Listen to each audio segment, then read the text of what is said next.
இந்த நொடி, இந்த ஒரே ஒரு நொடி, இதை தவறவிட்டால் திரும்பி வராது. நீங்கள் இந்த வீடியோவை திறந்தீர்கள். அந்த செயல் உங்களுடையது இல்லை. சிவன் உங்கள் கையை வழிநடத்தினார், உங்கள் விரல்களை நகர்த்தினார். ஏனென்றால் இந்த நொடி, இந்த வினாடி, சிவன் ஒரு முடிவை எடுத்திருக்கிறார். அவர் காத்திருப்பு இப்போது முடிகிறது. இனி காத்திருக்க மாட்டார். இனி நம்மை அழைக்க மாட்டார். இப்போது வருகிறார். நேரடியாக வருகிறார். இந்த வீடியோவை கடைசி வரை கேளுங்கள். ஒரு வார்த்தை கூட தவறவிட வேண்டாம். ஏனென்றால் இந்த வீடியோவின் ஒவ்வொரு வார்த்தையும் சிவன் உங்களுக்கு அனுப்பும் ஒரு செய்தி. அந்த செய்தியை முழுமையாக கேட்டவர்களுக்கு இன்று வாழ்க்கை மாறும். நம்பிக்கையோடு சொல்கிறேன், மாறும். இப்போது ஒரு கேள்வி. எத்தனை வருடங்களாக சிவனை வணங்குகிறீர்கள்? 5 வருடமா, 10 வருடமா, 20 வருடமா? வாழ்க்கை முழுவதும் வணங்கியவரா? எத்தனை வருடம் வணங்கினாலும் இந்த ஒரு கேள்விக்கு உண்மையாக பதில் சொல்லுங்கள். சிவன் உங்கள் வாழ்க்கையில் உண்மையாக இருக்கிறார் என்று உணர்ந்தீர்களா, அல்லது வணங்குவது ஒரு வழக்கமாக மட்டும் இருக்கிறதா? இந்த கேள்வியை தவிர்க்காதீர்கள். நேர்மையாக நினையுங்கள். பலரது பதில் என்னவென்றால், கோயிலுக்கு போகிறோம், அர்ச்சனை கொடுக்கிறோம், விபூதி போடுகிறோம், ஆனால் உள்ளே ஒரு வெறுமை இருக்கிறது, ஒரு தனிமை இருக்கிறது. சிவன் உள்ளே இருக்கிறார் என்ற உணர்வு வரவில்லை என்று. இது தவறு இல்லை, இது உண்மையான நிலை. ஆனால் இதை மாற்றலாம். இன்று மாற்றலாம். இந்த நொடியே மாற்றலாம். சிவன் ஏன் காத்திருக்கிறார் என்று தெரியுமா? நம்மை கட்டாயப்படுத்த விரும்பாத காரணத்தால், நம் விருப்பம் வேண்டும் என்பதால், நாம் தயாரானால் மட்டும் வர விரும்புவதால்.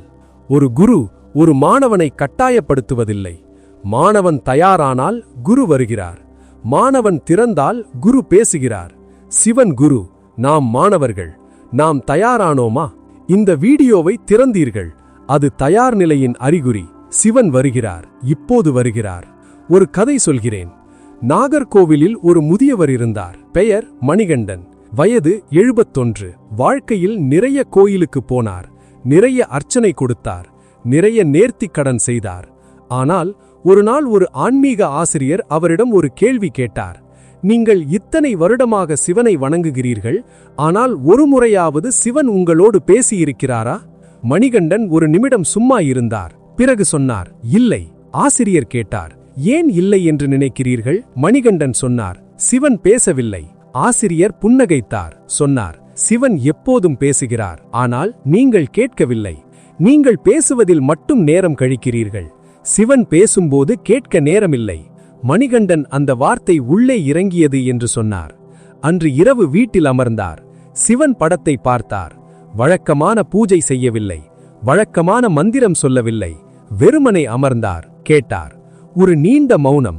அந்த மௌனத்தில் ஒரு திடீர் தெளிவு வந்தது. ஒரு அமைதி வந்தது. ஒரு வெப்பம் வந்தது. மணிகண்டன் சொன்னார், அந்த நொடி சிவன் பேசினார். வார்த்தைகளில் பேசவில்லை, மௌனத்தில் பேசினார். அந்த மௌனம் ஒரு ஆலிங்கனம் போல் இருந்தது. சிவன் காத்திருந்தார். மணிகண்டன் கேட்கும் நேரம் வரும் வரை காத்திருந்தார். அன்று கேட்டார். சிவன் வந்தார். இதுவே சிவன் காத்திருப்பு முடிவதன் அர்த்தம். நீங்கள் கேட்க தயாரா?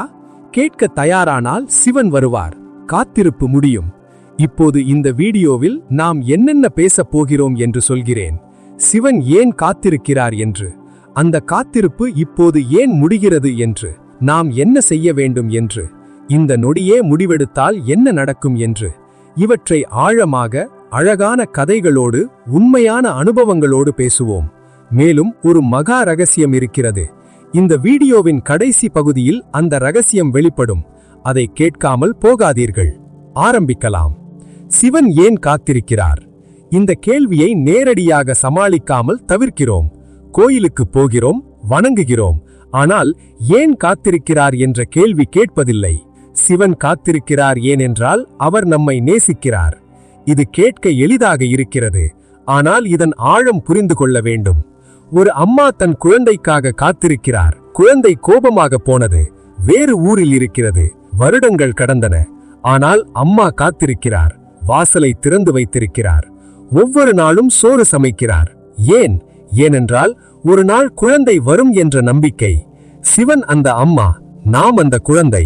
நாம் போனோம், கோபத்தில் போனோம் என்று இல்லை. மாயையில் சிக்கி தூரம் போனோம்.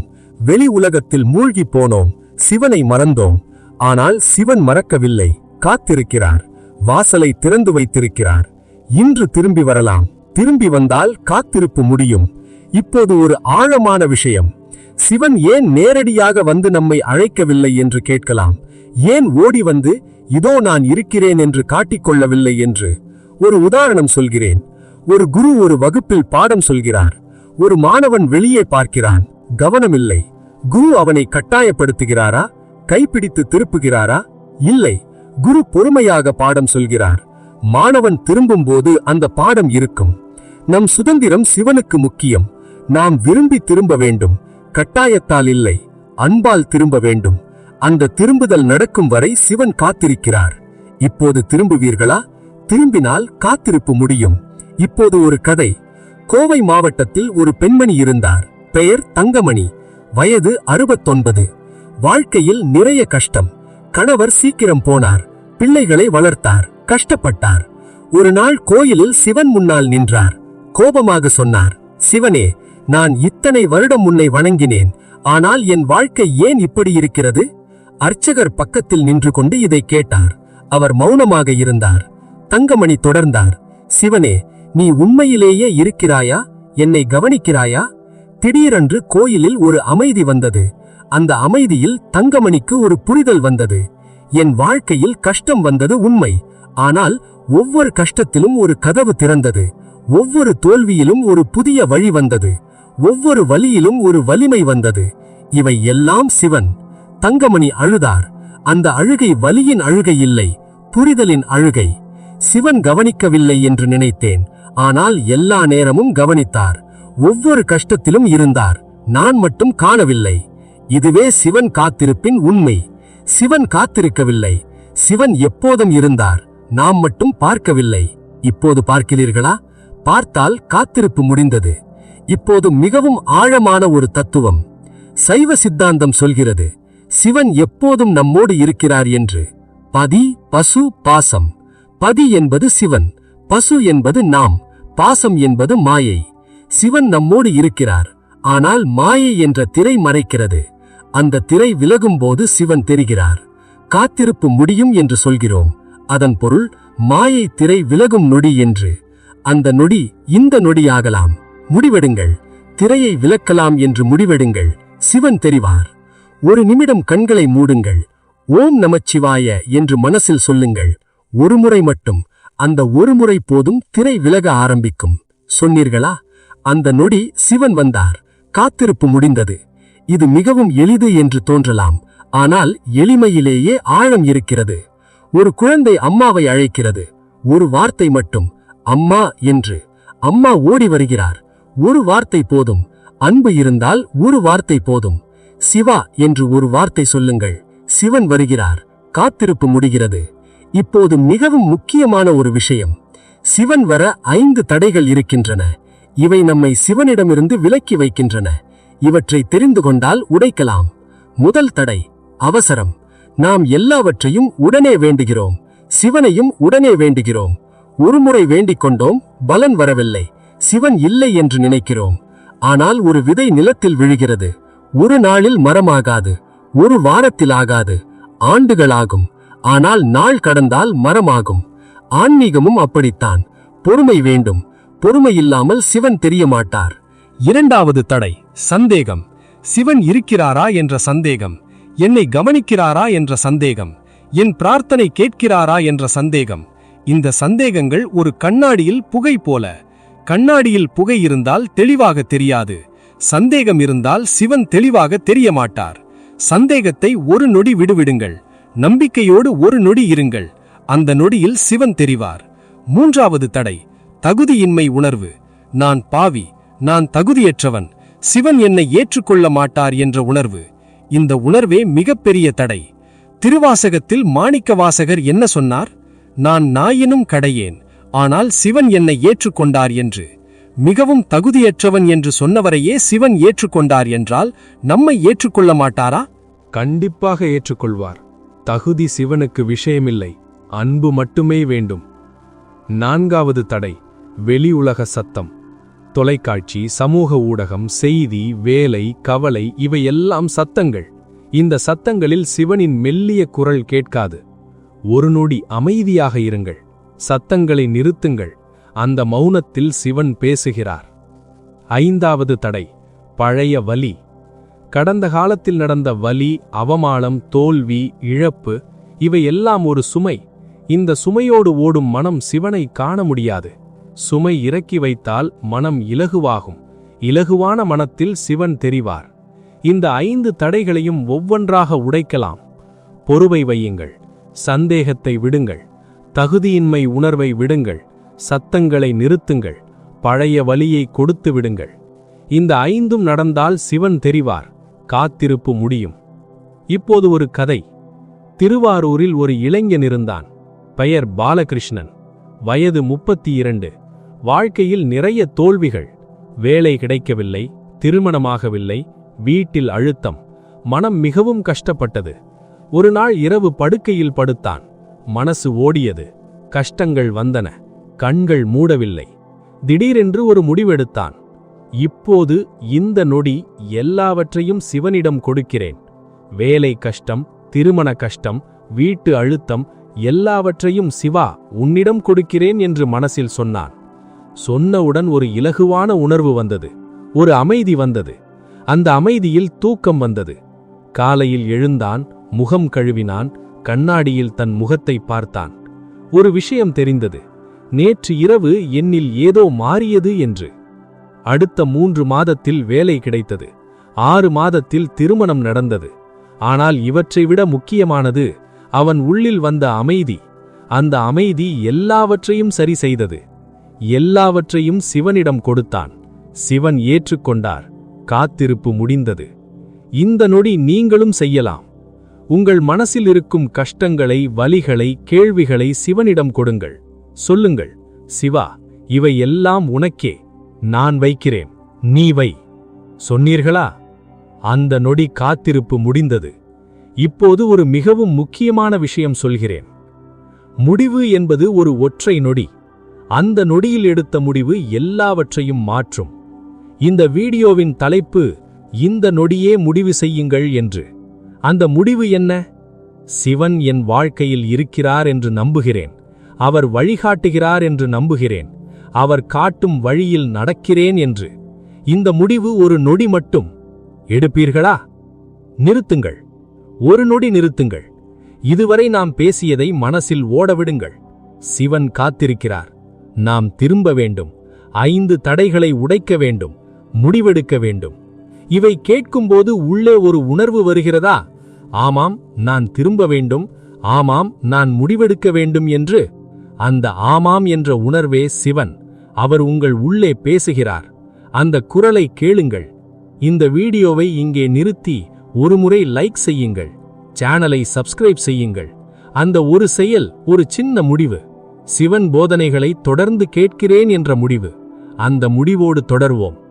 இப்போது ஒரு அதிர்ச்சியான விஷயம் சொல்கிறேன். சிவன் காத்திருக்கும்போது என்ன செய்கிறார் என்று யோசித்தீர்களா? நாம் நினைக்கிறோம் சிவன் ஒரு இடத்தில் அமர்ந்து காத்திருக்கிறார் என்று. ஆனால் அது தவறு. சிவன் காத்திருக்கும்போது என்ன செய்கிறார் தெரியுமா? நம்மையே காக்கிறார். நாம் மாயையில் சுழலும்போது சிவன் அந்த சுழலில் நம்மோடு இருக்கிறார். நாம் கஷ்டப்படும்போது சிவன் அந்த கஷ்டத்தில் நம்மோடு இருக்கிறார். நாம் வலிக்கும்போது சிவன் அந்த வலியை தன்னில் ஏற்கிறார். நீலகண்டன் ஆழகாலம் குடித்தது ஒருமுறை மட்டுமல்ல. ஒவ்வொரு நாளும் நம் வலியை தன்னில் ஏற்கிறார். ஒவ்வொரு நாளும் நம் காரணமாக நீலகண்டனாக இருக்கிறார். இது புரிந்தால் சிவன் காத்திருக்கவில்லை என்று தெரியும். சிவன் எப்போதும் செயலில் இருக்கிறார். நம்மை காக்கும் செயலில் இருக்கிறார். ஒரு கதை சொல்கிறேன். கும்பகோணத்தில் ஒரு முதியவர் இருந்தார். பெயர் திருஞானம். வயது 75. ஒரு நாள் மருத்துவமனையில் சேர்ந்தார். சர்க்கரை நோய் தீவிரமானது. 3 நாள் அவரை பார்க்க யாரும் வரவில்லை. பிள்ளைகள் வெளிநாட்டில். அந்த 3 நாளும் தனிமையில் இருந்தார். ஒரு நர்ஸ் வந்து மருந்து கொடுத்து போவார். வேறு யாரும் இல்லை. ஆனால் அந்த 3 நாளும் திருஞானம் ஒரு விஷயம் உணர்ந்தார். ஒவ்வொரு நர்ஸும் சிவனே. ஒவ்வொரு மருந்தும் சிவன் கொடுக்கும் அருளே. ஒவ்வொரு காலை வெளிச்சமும் சிவன் தரும் ஆசீர்வாதமே.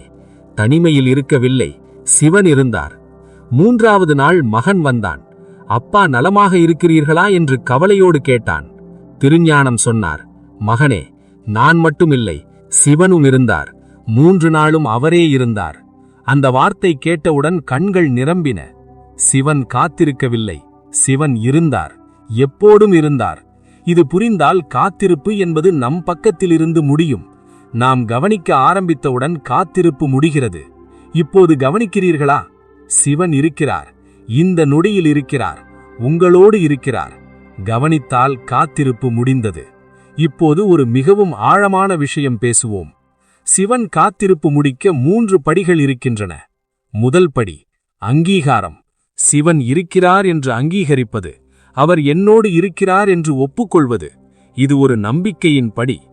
இரண்டாவது படி திறப்பு. உள்ளை திறப்பது, கதவை திறப்பது. சிவனே வா, என் உள்ளை திறக்கிறேன், நீ வரலாம் என்று சொல்வது. இது ஒரு அன்பின் படி. மூன்றாவது படி செயல். ஒரு சின்ன ஆன்மீக செயல் தினமும் செய்வது. ஒரு பிரார்த்தனை, ஒரு மந்திரம், ஒரு தியானம், ஒரு நல்ல செயல். இது ஒரு பக்தியின் படி. நம்பிக்கை, அன்பு, பக்தி, இந்த 3ம் சேர்ந்தால் சிவன் வருகிறார், காத்திருப்பு முடிகிறது. இந்த 3ம் இப்போதே தொடங்கலாம். நம்பிக்கை, சிவன் இருக்கிறார் என்று நம்புங்கள். அன்பு, சிவனே என் உள்ளை திறக்கிறேன் என்று சொல்லுங்கள். பக்தி, ஓம் நமசிவாய என்று ஒருமுறை மனசில் சொல்லுங்கள். இந்த 3ம் ஒரு நொடியில் முடியும்.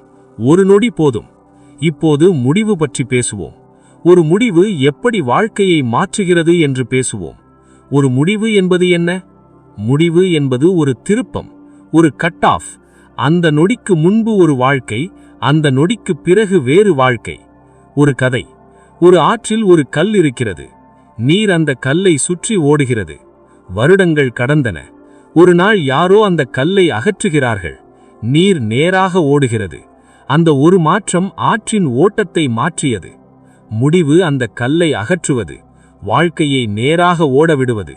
சிவனோடு வாழ வேண்டும் என்று முடிவெடுத்தால் வாழ்க்கை நேராக ஓடும், தடைகள் விலகும், வழி திறக்கும். இப்போது ஒரு கதை சொல்கிறேன். இது மிகவும் ஆழமான கதை. சென்னையில் ஒரு பொறியியலாளர் இருந்தார். பெயர் வசந்தகுமார். வயது 41.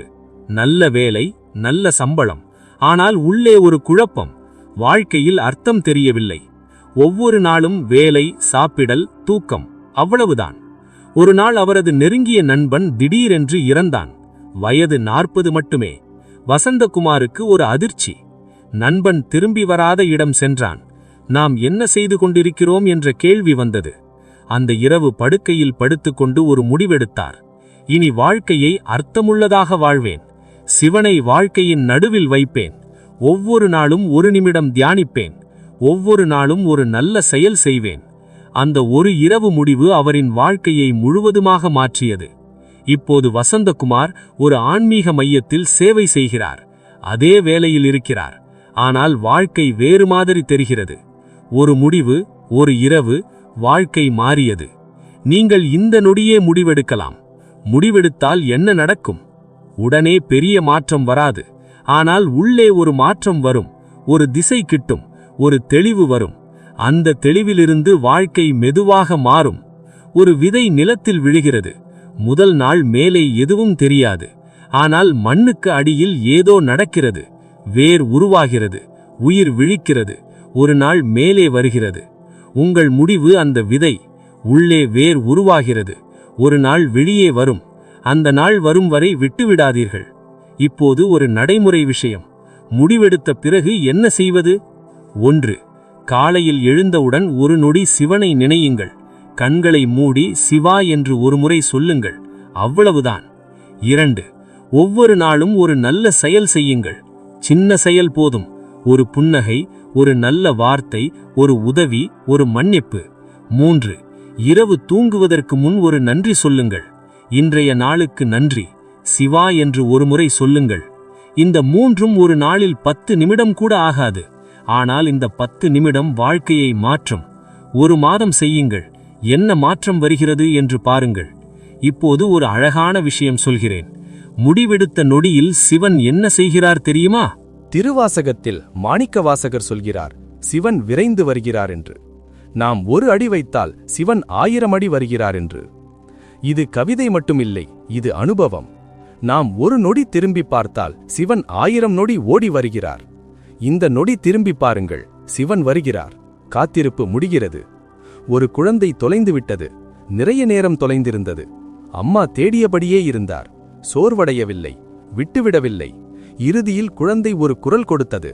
அம்மா ஓடி வந்தார். சிவன் அந்த அம்மா, நாம் அந்த குழந்தை. ஒரு குரல் கொடுங்கள். சிவன் ஓடி வருகிறார். அந்த குரல் என்ன? சிவா என்று ஒரு வார்த்தை, அவ்வளவுதான். இப்போது நம் சித்தர்கள் இந்த முடிவு பற்றி என்ன சொன்னார்கள் என்று பார்ப்போம். திருமூலர் ஒரு அதிசயமான வரிகள் சொன்னார். தேடும் உள்ளத்துக்கு சிவன் தானே வருகிறார் என்று. தேடும் உள்ளம் என்பது என்ன? முடிவெடுத்த உள்ளம், திரும்பி வந்த உள்ளம். அந்த உள்ளத்திற்கு சிவன் தானே வருகிறார். நாம் போக வேண்டியதில்லை. நாம் திரும்பி வந்தால் போதும், சிவன் வருகிறார். இது எவ்வளவு அழகான வாக்குறுதி பாருங்கள். திரும்பி வாருங்கள், சிவன் வருகிறார். மாணிக்கவாசகர் என்ன சொன்னார்? நான் தேடித் தேடித் திரிந்தேன், எங்கும் காணவில்லை. இறுதியில் உள்ளே தேடினேன், அங்கே இருந்தார், எப்போதும் இருந்தார் என்று. வெளியே தேடாதீர்கள், உள்ளே தேடுங்கள். அங்கே சிவன் இருக்கிறார், எப்போதும் இருந்தார். பட்டினத்தார் சொன்னார், யார் சிவனை உள்ளே கண்டார்களோ அவர்களுக்கு வேறு எதுவும் தேவையில்லை என்று. ஒரு முறை உள்ளே கண்டால் போதும், எல்லாமே கிட்டும். ஒரு முறை, ஒரே ஒரு முறை உள்ளே பாருங்கள், சிவன் தெரிவார். இப்போது ஒரு கதை சொல்கிறேன். இது ஒரு சித்தர் கதை. ஒரு முனிவர் ஒரு இளைஞனுக்கு கற்பித்தார். அந்த இளைஞன் நிறைய கேள்விகள் கேட்டான். சிவன் இருக்கிறாரா? மரணத்திற்கு பிறகு என்ன? ஆத்மா என்றால் என்ன என்று. முனிவர் ஒவ்வொரு கேள்விக்கும் பதில் சொன்னார். ஆனால் இளைஞன் திருப்தி அடையவில்லை. ஒரு நாள் முனிவர் கேட்டார், இளைஞா, நீ இத்தனை கேள்விகள் கேட்கிறாய், ஆனால் ஒரு கேள்வி கேட்கவில்லை. அந்த ஒரு கேள்வி மட்டும் கேட்டால் மற்ற எல்லா கேள்விகளுக்கும் பதில் கேட்டும். இளைஞன் கேட்டான், என்ன கேள்வி? முனிவர் சொன்னார், நான் யார் என்று கேளுங்கள். நான் யார்? இந்த ஒரு கேள்வி உள்ளே திரும்புவதற்கான கேள்வி. நான் யார் என்று தேடினால் ஆத்மா கிட்டும். ஆத்மா கிட்டினால் சிவன் கிட்டுவார். சிவன் கிட்டினால் எல்லாமே கிட்டும். நான் யார் என்று இந்த நொடி கேளுங்கள். நான் யார்? நான் ஒரு பெயரா? ஒரு வேலையா? ஒரு உடம்பா? ஒரு வயதா? இல்லை, நான் ஒரு ஆத்மா. அந்த ஆத்மா சிவாம்சம், சிவனின் ஒரு பகுதி. இந்த புரிதல் வரும்போது காத்திருப்பு முடிகிறது. ஏனென்றால் சிவன் நமக்கு வெளியில் இல்லை, சிவன் நம்மிலேயே இருக்கிறார். காத்திருப்பு என்பதே இல்லை, சிவன் எப்போதும் இருந்தார். இது புரிந்தால் எல்லாமே மாறும். இப்போது ஒரு ஆழமான விஷயம். சிவம் காத்திருப்பு என்பது ஒரு அன்பான காத்திருப்பு, ஒரு ஆசையான காத்திருப்பு. ஒரு தந்தை தன் மகனை காத்திருக்கிறார். மகன் தொலைவில் இருக்கிறான். தந்தைக்கு தினமும் ஒரே ஒரு ஆசை, மகன் திரும்பி வர வேண்டுமென்று. ஒவ்வொரு கதவு சத்தத்திலும் மகன் வந்தானா என்று திரும்பி பார்க்கிறார். சிவன் அந்த தந்தை, நாம் அந்த மகன். ஒவ்வொரு நொடியும் சிவன் நம்மை காட்டி ஆசைப்படுகிறார். திரும்பி வாருங்கள் என்று ஏங்குகிறார். இந்த ஏக்கம் உணர்ந்தால் உடனே திரும்பி வருவோம். சிவன் ஏக்கப்படுகிறார், நமக்காக ஏக்கப்படுகிறார். இது புரிகிறதா? சிவன் நமக்காக ஏக்கப்படுகிறார். அந்த ஏக்கத்தை வீணாக்காதீர்கள், திரும்பி வாருங்கள். இப்போது ஒரு விசேஷமான கதை. அரியலூரில் ஒரு பெண்மணி இருந்தார். பெயர் தமிழரசி. வயது 58. வாழ்க்கையில் கஷ்டப்பட்டவர். ஆனால் ஒரு நாள் ஒரு சித்தர் சொன்ன வரிகள் கேட்டார். சிவன் உன்னை நேசிக்கிறான், ஒவ்வொரு நொடியும் நேசிக்கிறான். அந்த வரிகள் அவர் உள்ளை தொட்டது. தமிழரசி சொன்னார், இதுவரை நான் சிவனை நேசித்தேன், ஆனால் சிவன் என்னை நேசிக்கிறார் என்று ஒருபோதும் நினைத்ததில்லை. அந்த ஒரு புரிதல் அவர் வாழ்க்கையை மாற்றியது. நான் சிவனை நேசிக்கிறேன், சிவனும் என்னை நேசிக்கிறார். இரண்டும் நேசம்தான், இரண்டும் உண்மை. இந்த இரண்டு நேசமும் ஒன்றாகும்போது ஒரு சந்திப்பு நடக்கிறது. அந்த சந்திப்பில் காத்திருப்பு முடிகிறது. நீங்கள் சிவனை நேசிக்கிறீர்கள், சிவனும் உங்களை நேசிக்கிறார். இந்த இரண்டு நேசத்தையும் சேர்க்கும் நொடி இந்த நொடி. இப்போது ஒரு மிகவும் ஆழமான விஷயம் பேசுவோம். ஏன் இந்த நொடி சிறப்பானது என்று. பிரபஞ்சத்தில் எல்லாமே ஒரு ஒழுங்கில் நடக்கிறது. ஒரு நட்சத்திரம் பிறக்கிறது, ஒரு கோள் உருவாகிறது, ஒரு உயிர் பிறக்கிறது. ஒவ்வொன்றுக்கும் ஒரு நேரம் இருக்கிறது. இந்த நேரம் யார் நிர்ணயிக்கிறார்? சிவன். உங்கள் பிறப்பிலிருந்து இந்த நொடி வரை ஒவ்வொரு தருணமும் ஒரு காரணத்தோடு வந்திருக்கிறது. இந்த வீடியோவை திறந்த தருணமும் ஒரு காரணத்தோடு வந்திருக்கிறது. அந்த காரணம் என்ன? சிவன் ஒரு திறப்பை உருவாக்கியிருக்கிறார், ஒரு வாய்ப்பை கொடுத்திருக்கிறார். இந்த நொடியில் ஒரு நுழைவாயில் திறந்திருக்கிறது. அந்த நுழைவாயிலில் நுழைந்தால் வாழ்க்கை மாறும். அந்த நுழைவாயில் என்ன? ஒரு முடிவு. இந்த நொடியே எடுக்கும் ஒரு முடிவு. இந்த நொடி சிறப்பானது. ஏனென்றால் சிவன் இந்த நொடியில் ஒரு திறப்பை உருவாக்கி இருக்கிறார். இதை தவறவிட்டால் இன்னொரு திறப்பு வரும். ஆனால் இந்த நொடி போகும், திரும்பி வராது. நிகழ்காலம் மட்டுமே உண்மை. கடந்தது போனது, எதிர்காலம் வரவில்லை. இந்த நொடி மட்டுமே நம் கையில் இருக்கிறது. இந்த நொடியை பயன்படுத்துங்கள். ஒரு கதை சொல்கிறேன். புதுக்கோட்டையில் ஒரு விவசாயி இருந்தார். பெயர் கோவிந்தசாமி. வயது 55. ஒவ்வொரு வருடமும் மழைக்காக காத்திருப்பார். மழை வரும் நேரம் கொஞ்சம் மட்டுமே. அந்த நேரத்தில் விதை போட வேண்டும். அந்த நேரத்தை தவறவிட்டால் ஒரு வருடம் போனது. ஒரு வருடம் மழை நாள் வந்தது. ஆனால் கோவிந்தசாமி நாளை செய்யலாம் என்று வீட்டில் இருந்தார். மாலையில் மழை நின்றது. அடுத்த நாள் வயல் உலர்ந்தது. விதை போட முடியவில்லை. அந்த வருடம் நஷ்டம். கோவிந்தசாமி கற்றுக்கொண்டார். மழை வரும்போதே அந்த நொடியே விதை போட வேண்டும், காத்திருக்க கூடாது. சிவன் கொடுக்கும் தருணமும் அப்படித்தான். இந்த நொடியே விதை போட வேண்டும், நாளை என்று காத்திருக்க கூடாது. இந்த நொடியே முடிவெடுங்கள், விதை போடுங்கள். இப்போது ஒரு விஷயம் சொல்கிறேன். பலர் சொல்வார்கள், சரி, நாளை கோயிலுக்கு போவேன், அடுத்த மாதம் தியானம் கற்றுக்கொள்வேன், சிவராத்திரியில் முயற்சி செய்வேன் என்று. இந்த நாளை என்பதே மிகப்பெரிய தடை. நாளை என்பது ஒரு கனவு, இன்று என்பது உண்மை. ஒரு ஆன்மீக ஆசிரியர் சொன்னார், நாளை என்று சொல்பவர்களுக்கு நாளை வராது என்று. நாளை வந்தவுடன் அது இன்று ஆகும். அப்போதும் நாளை என்று சொல்வார்கள். இன்று மட்டுமே உண்மை. இந்த நொடி மட்டுமே உண்மை. இந்த நொடியே முடிவெடுங்கள். என்ன முடிவு? சிவன் என் வாழ்க்கையில் இருக்கிறார். நான் அதை இப்போது ஏற்றுக்கொள்கிறேன். இனி ஒவ்வொரு நாளும் அவரை நினைப்பேன், அவரோடு வாழ்வேன் என்று. இந்த ஒரு வாக்கியம் போதும். இப்போது ஒரு ஆழமான தத்துவம். சிவன் காலமும் அல்ல, காலாதீதன். ஆனால் நம்மிடம் அவர் வரும்போது நிகழ்காலத்தில் வருகிறார். கடந்த காலத்தில் தவறுகள் செய்தோம். அந்த தவறுகளுக்காக சிவன் நம்மை தண்டிக்கவில்லை, அவை கடந்துவிட்டன. எதிர்காலத்தில் என்ன நடக்கும் என்று தெரியாது. சிவன் அந்த எதிர்காலத்தை காக்கிறார். இந்த நொடியில் மட்டும் நாம் வாழ வேண்டும். இந்த நொடியில் சிவனை நினைக்க வேண்டும். இதுவே போதும். இந்த நொடி போதும். ஒரு கதை. ஒரு மூதாட்டி தியானம் செய்ய கற்றுக்கொண்டார்கள். குரு சொன்னார், கண்களை மூடி மனசை இப்போதுக்கு கொண்டு வாருங்கள். மூதாட்டி கேட்டார்கள், எப்படி? குரு சொன்னார், உங்கள் சுவாசத்தை கவனியுங்கள். ஒரு உள்மூச்சு, ஒரு வெளிமூச்சு. அந்த மூச்சில் சிவன் இருக்கிறார். இதுவே காத்திருப்பு முடியும் தருணம். இப்போது ஒரு அதிர்ச்சியான விஷயம் சொல்கிறேன். இதுவரை நாம் பேசியது என்னவென்றால், நாம் முடிவெடுக்க வேண்டும், நாம் திரும்பி வர வேண்டும், நாம் சிவனை தேட வேண்டும் என்று. ஆனால் இப்போது ஒரு ஆழமான உண்மை சொல்கிறேன். முடிவு நம்முடையதில்லை, முடிவு சிவனுடையது. இது புரிகிறதா? சிவன் ஏற்கனவே முடிவெடுத்து விட்டார். நீங்கள் அவரிடம் திரும்புவீர்கள் என்று முடிவெடுத்து விட்டார். நீங்கள் இந்த வீடியோவை பார்ப்பீர்கள் என்று முடிவெடுத்து விட்டார். இந்த வார்த்தைகள் உங்கள் உள்ளை தொடும் என்று முடிவெடுத்து விட்டார். நீங்கள் செய்வதெல்லாம் அந்த முடிவை ஏற்றுக்கொள்வது மட்டுமே. இது ஒரு மகா ரகசியம். ஒரு தாய் தன் குழந்தையை பிரியமாக நேசிக்கிறாள். குழந்தை ஒரு நாள் அம்மாவிடம் கேட்கிறது, அம்மா, நீ என்னை நேசிக்கிறாயா என்று.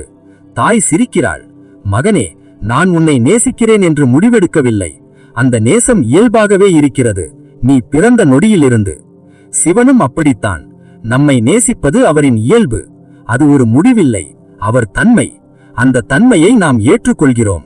அந்த ஏற்றுக்கொள்ளுதலே நம் முடிவு. இதை புரிந்தால் என்ன ஆகும்? முடிவெடுக்கும் சுமை குறையும்.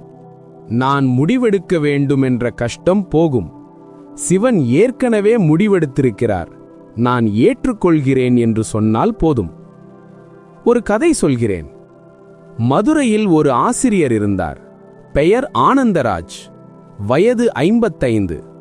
மாணவர்களிடம் மிகவும் அன்பாக இருப்பார். ஒரு நாள் ஒரு மாணவன் கேட்டான், ஐயா, சிவனை எப்படி அடைவது? ஆனந்தராஜ் சொன்னார், சிவனை அடைவது என்று ஒன்று இல்லை. சிவன் ஏற்கனவே உன்னிடம் இருக்கிறார். நீ அவரை கண்டுகொள்ள வேண்டும், அவ்வளவுதான். மாணவன் கேட்டான், எப்படி கண்டுகொள்வது? ஆனந்தராஜ் சொன்னார், உன் மனசை அமைதிப்படுத்து. அந்த அமைதியில் திரும்பிப்பார், சிவன் இருக்கிறார். மாணவன் ஒரு நிமிடம் அமைதியாக இருந்தான். பிறகு சொன்னான், ஐயா, ஒரு அமைதி வருகிறது. ஆனந்தராஜ் சொன்னார், அதுவே சிவன். அந்த அமைதியிலேயே சிவன் இருக்கிறார். இந்த கதை என்ன சொல்கிறது?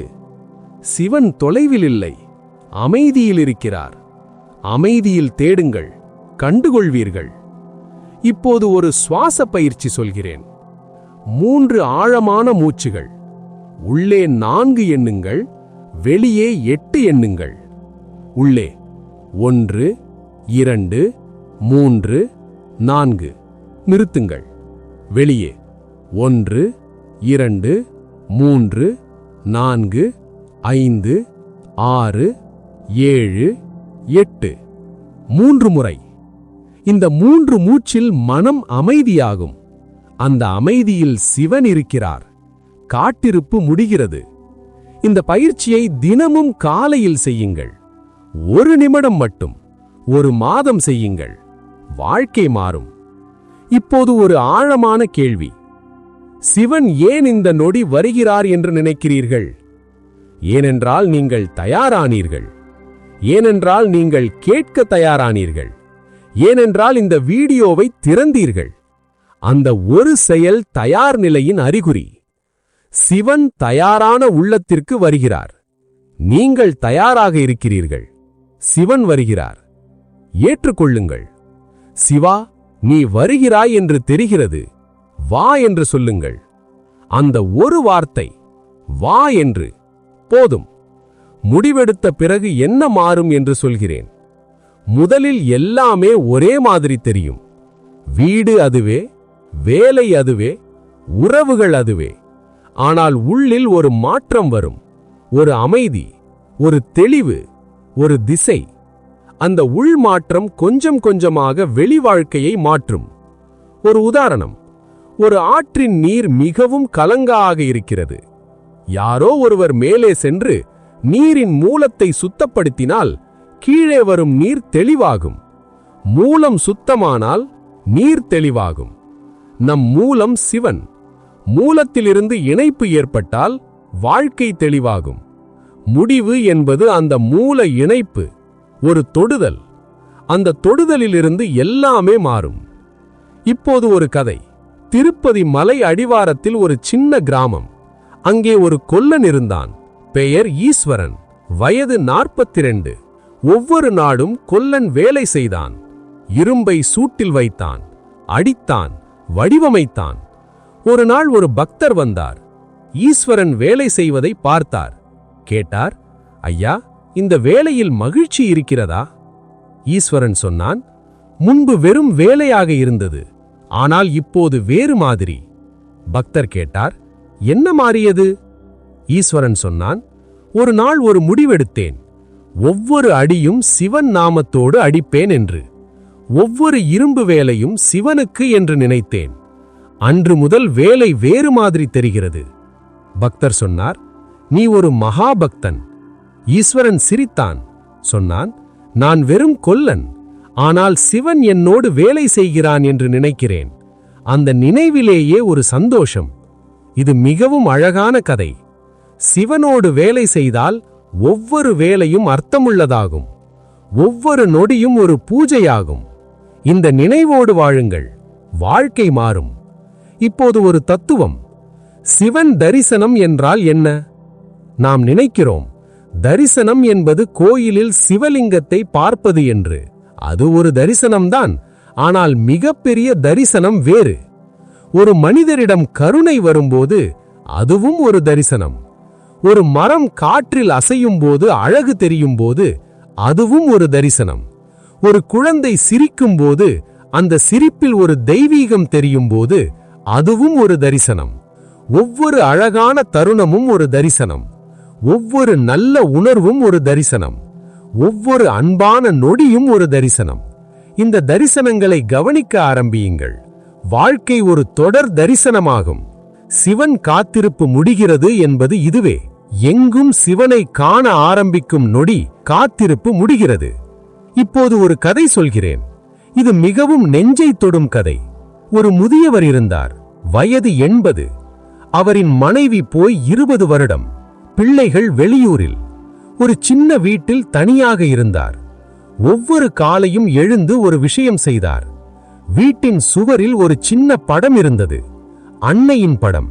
அந்த படத்தை பார்த்து ஒரு வார்த்தை சொன்னார், அம்மா, இன்னும் ஒரு நாள் வாழ்கிறேன் என்று. அன்னை போய் ஆண்டுகளாகியிருந்தாலும் ஒவ்வொரு காலையும் அந்த ஒரு வார்த்தை சொன்னார். ஒரு நாள் யாரோ கேட்டார்கள், ஏன் இப்படி சொல்கிறீர்கள்? முதியவர் சொன்னார், என் அம்மா போகவில்லை, என் நினைவில் இருக்கிறார், என் அன்பில் இருக்கிறார். நான் இன்னும் ஒரு நாள் வாழ்கிறேன் என்று சொல்லும்போது அம்மா கேட்கிறார் என்று தெரிகிறது. இந்த முதியவரின் அன்பு அவரை காத்தது. அந்த ஒரு வார்த்தை ஒவ்வொரு நாளும் அவருக்கு சக்தி கொடுத்தது. சிவனும் அப்படித்தான். போகவில்லை, எப்போதும் இருக்கிறார், நினைவில் இருக்கிறார், அன்பில் இருக்கிறார். ஒவ்வொரு காலையும் ஒரு வார்த்தை சொல்லுங்கள், சிவா, இன்னும் ஒரு நாள் வாழ்கிறேன் என்று, அல்லது சிவா, நன்றி என்று, அல்லது சிவா, நீ இருக்கிறாய் என்று. ஒரு வார்த்தை, ஒரு நொடி, ஒவ்வொரு நாளும், அது போதும். இப்போது ஒரு விஷயம் சொல்கிறேன். சிவன் காத்திருப்பு முடிவதற்கு ஒரு சின்ன நடைமுறை வழிமுறை சொல்கிறேன். இன்று இரவு தூங்குவதற்கு முன் படுக்கையில் படுத்துக்கொண்டு கண்களை மூடுங்கள். ஒரு ஆழமான மூச்சை எடுங்கள். மனசில் சொல்லுங்கள், சிவா, நான் இங்கே இருக்கிறேன், உன்னோடு இருக்கிறேன், நாளை காலை திரும்பவும் நினைப்பேன் என்று. அவ்வளவுதான். அந்த ஒரு வாக்கியம். தூங்குங்கள், சிவன் காக்கிறார். நாளை காலை எழுந்தவுடன் முதல் வார்த்தை சிவா என்று சொல்லுங்கள். இந்த 2 வார்த்தைகள் இரவும் காலையும் சிவனோடு வாழும் வாழ்க்கையின் தொடக்கம். தொடங்குவீர்களா? இப்போது ஒரு ஆழமான விஷயம். சிவன் ஒவ்வொருவரையும் வித்தியாசமாக அழைக்கிறார். ஒருவரை கஷ்டம் வழியாக அழைக்கிறார், ஒருவரை சந்தோஷம் வழியாக அழைக்கிறார், ஒருவரை ஒரு கதை வழியாக அழைக்கிறார், ஒருவரை பாடல் வழியாக அழைக்கிறார். இந்த வீடியோ வழியாக உங்களை அழைக்கிறார். அவரின் அழைப்பை ஏற்றுக்கொள்ளுங்கள். இப்போது ஒரு கதை. ஒரு தாத்தா தன் பேரனுக்கு சிவன் பற்றி சொல்லிக் கொடுத்தார். பேரன் கேட்டான், தாத்தா, சிவன் எப்படி தெரிவார்? தாத்தா சொன்னார், யாரோடாவது அன்போடு பேசும்போது ஒரு நிறைவு வருகிறதா? பேரன் சொன்னான், ஆமாம். தாத்தா சொன்னார், அது சிவன். ஒரு அழகான மலரை பார்க்கும்போது ஒரு ஆனந்தம் வருகிறதா? ஆமாம், அது சிவன். சாப்பிடும்போது ருசி தெரிகிறதா? ஆமாம், அது சிவன். நல்ல தூக்கத்திலிருந்து எழும்போது புத்துணர்வு வருகிறதா? ஆமாம், அது சிவன். பேரன் சொன்னான், தாத்தா, அப்போ சிவன் எங்கும் இருக்கிறார்? தாத்தா சொன்னார், ஆமாம் மகனே, எங்கும் இருக்கிறார். ஒவ்வொரு நல்ல உணர்விலும் இருக்கிறார். இது கேட்கும்போது ஒரு வெளிச்சம் வருகிறதா? அந்த வெளிச்சமும் சிவன். இப்போது மிகவும் முக்கியமான விஷயம் சொல்கிறேன். இந்த வீடியோவை நான் உங்களுக்காக அன்போடு எழுதினேன். ஸ்கிரிப்ட் எழுதி ரெக்கார்ட் செய்து எடிட் செய்து உங்களிடம் கொண்டு வருகிறேன். ஒரே ஒரு ஆசையோடு, சிவன் காத்திருப்பு முடிய வேண்டும். அவர் செய்தி உங்களை சென்றடைய வேண்டும். அந்த செய்தி உங்கள் வாழ்க்கையை தொட வேண்டும் என்ற ஆசையோடு. இது என் சேவை, சிவனுக்கும் உங்களுக்கும். இப்போது சரணாகதி என்ற ஆழமான தத்துவம் பேசுவோம். சரணாகதி என்பது பலவீனமில்லை. சரணாகதி என்பது ஞானம்.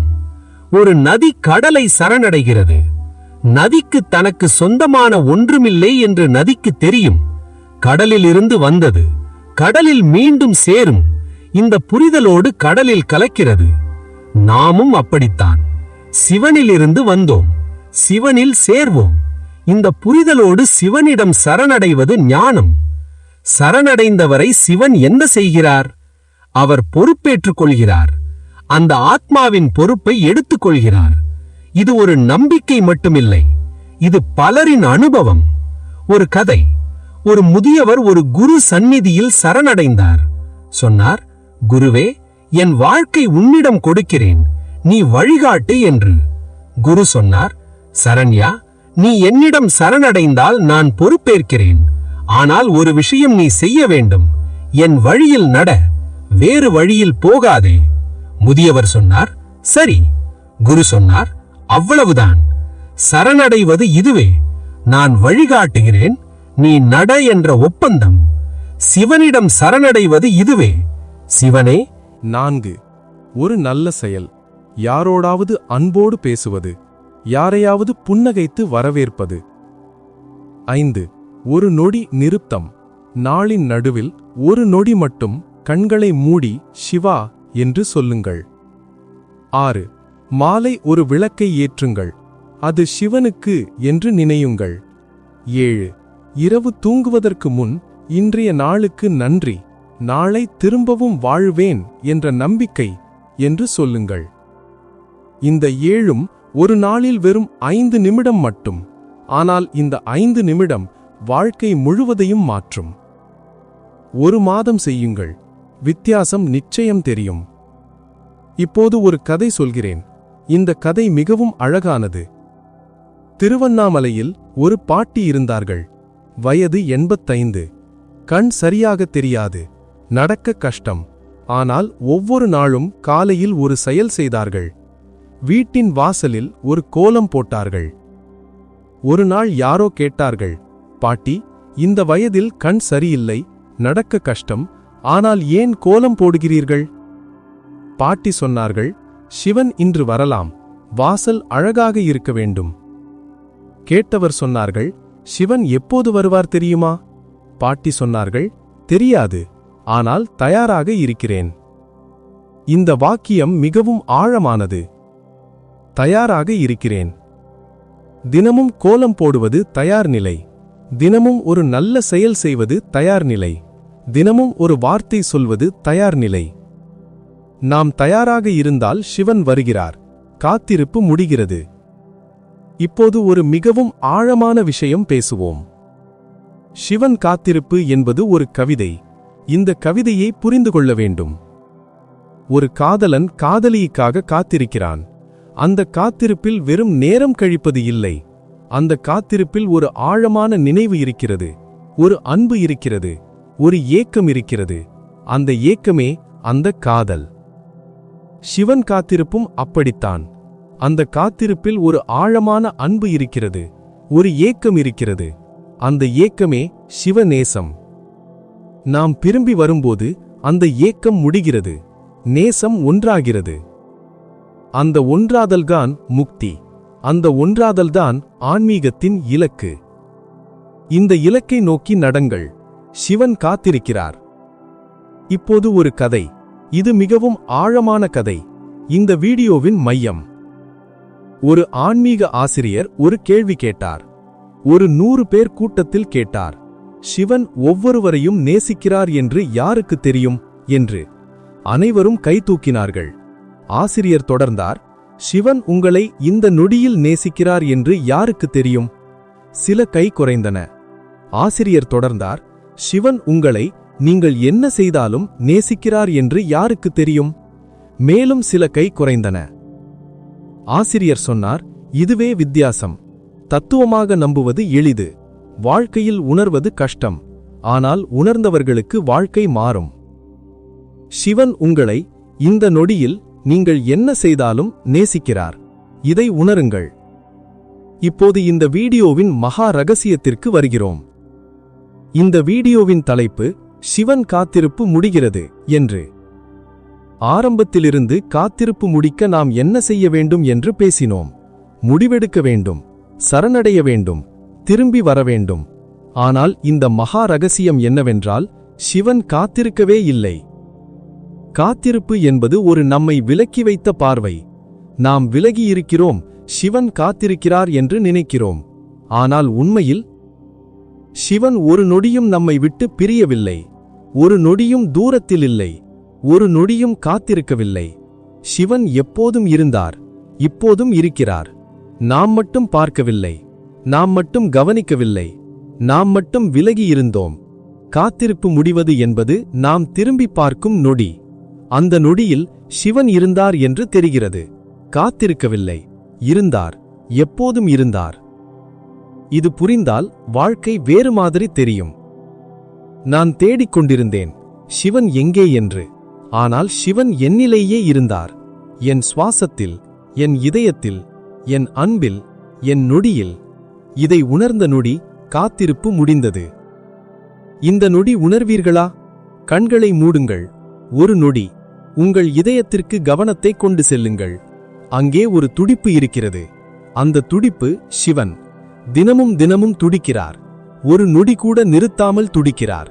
அந்த துடிப்பை உணருங்கள். உணர்ந்தீர்களா? அது சிவன். எப்போதும் இருந்தார், இப்போதும் இருக்கிறார். காத்திருப்பு முடிந்தது.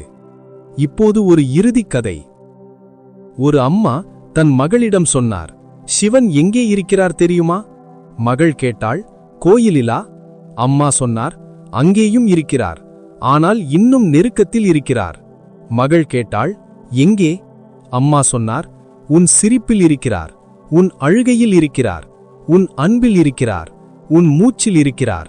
மகள் சொன்னாள், அப்போ சிவன் என்னோடே இருக்கிறார். அம்மா சொன்னார், ஆமாம், ஒரு நொடி கூட விட்டு போகவில்லை. மகள் ஒரு நொடி சும்மா இருந்தாள். பிறகு சொன்னாள், அம்மா, நான் ஒரு நாளும் தனியோ இல்லை. அம்மா கண்கள் நிரம்பின. சொன்னார், ஒரு நாளும் இல்லை மகளே, ஒரு நாளும் இல்லை. இந்த ஒரு கதை போதும். சிவன் உங்களோடு இருக்கிறார், ஒரு நொடி கூட விட்டு போகவில்லை. நீங்கள் ஒரு நாளும் தனியோ இல்லை. இந்த ஒரு உண்மை உணர்ந்தால் வாழ்க்கை மாறும். காத்திருப்பு முடிந்தது. இப்போது நான் உங்களிடம் ஒரு வேண்டுகோள் வைக்கிறேன். இந்த வீடியோவை பார்த்த பிறகு ஒரு செயல் செய்யுங்கள்.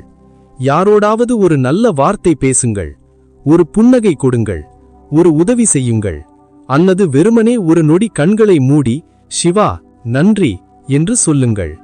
அந்த ஒரு செயல் சிவன் காத்திருப்பு முடிந்தது என்பதற்கான உங்கள் பதில். கீழே கமெண்ட் பெட்டியில் எழுதுங்கள், இந்த நொடியே முடிவெடுத்தேன் என்று. அந்த வார்த்தைகள் உங்கள் உறுதிமொழி. சிவன் கேட்கிறார். இந்த வீடியோவை உங்களுக்கு முக்கியமான ஒருவரிடம் பகிர்ந்து கொள்ளுங்கள். யாரோ ஒருவர் இந்த நொடியை காத்திருக்கிறார். சிவன் அவர்களை அழைக்கிறார். உங்கள் பகிர்வு அந்த அழைப்பை கொண்டு சேர்க்கும். சிவன் உங்களை நேசிக்கிறார். எப்போதும் நேசித்தார், எப்போதும் நேசிப்பார். இந்த நொடியில் நேசிக்கிறார் உங்களை நேரடியாக. காத்திருப்பு முடிந்தது. ஒன்றே ஒரு நொடி போதும். அந்த ஒரு நொடியில் சிவனை உணர்வோம். அந்த ஒரு நொடியில் வாழ்க்கை மாறும். அந்த ஒரு நொடியில் காத்திருப்பு முடியும். இந்த நொடி, அந்த நொடி. ஓம் நமச்சிவாய. நன்றி. சாந்தி.